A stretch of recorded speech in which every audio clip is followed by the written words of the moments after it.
This is Aaron Russo, a filmmaker and former politician.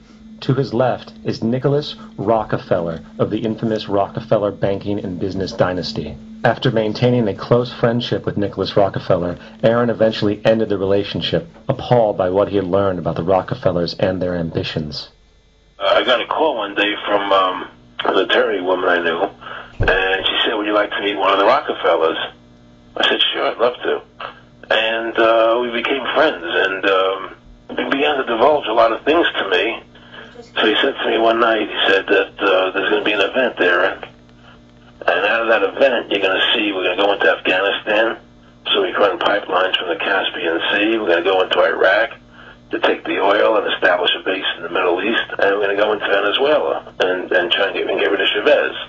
And the first two they've accomplished. Chavez they didn't accomplish.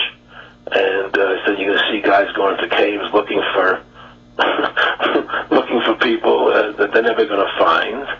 You know, he was laughing about the fact that you have this war on terror. There's no real enemy. He's talking about how by having this war on terror, you can never win it because so it's an eternal war, and so you can always keep taking people's liberties away.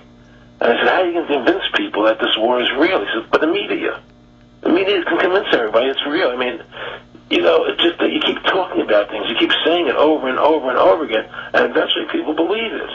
You know, you created the Federal Reserve in 1913 through lies.